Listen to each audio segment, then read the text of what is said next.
Kung paano maging tayo, maraming beses kong tinanong ang sarili ko niyan. Because love doesn't just happen in one magical snap.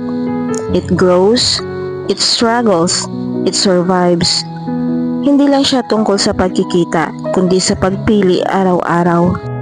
Ang maging tayo ay parang pagtatanim ng binhi. Sa una, puno ng pag-asa. Pero kailangan ng tiyaga para umusbong. Kailangan ng alaga at higit sa lahat, kailangan ng paniniwala na balang araw, mamumunga ito ng tamang oras. Pero hindi madaling maging tayo. Hindi lahat ng ikaw at ako ay nagiging tayo. Minsan may takot, may hadlang, may sugat na dala sa nakaraan. And sometimes, we almost give up.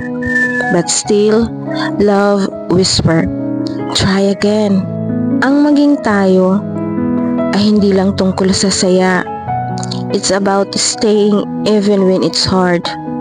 About fighting for someone. Kahit may pagkakataon na mas madali ang sumuko. Because real love isn't about convenience. It's about commitment. Kung paano maging tayo, kailangan nating matutong magpatawad. Minsan masakit, minsan hindi madali.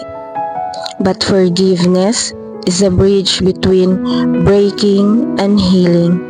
Kung walang pagpapatawad, walang tayo. Ang maging tayo ay nangangahulugan ng pagtanggap, acceptance of flaws, scars, imperfections.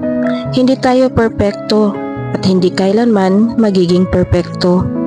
Pero sa loob ng puso, kaya nating piliin na maging perpekto para sa isa't isa. Kung paano maging tayo, kailangan ng tiwala.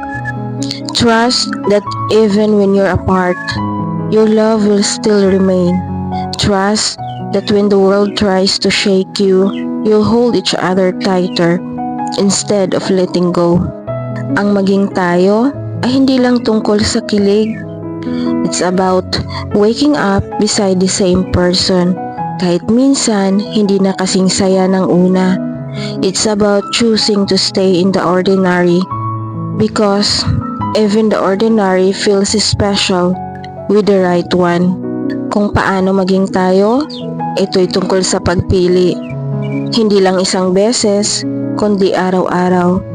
Choosing you in the morning, choosing you in the fight, choosing you even when it's easier not to, because love is a decision.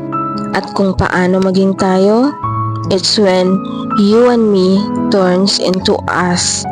When all the pain becomes worth it. When every wound becomes healed by love.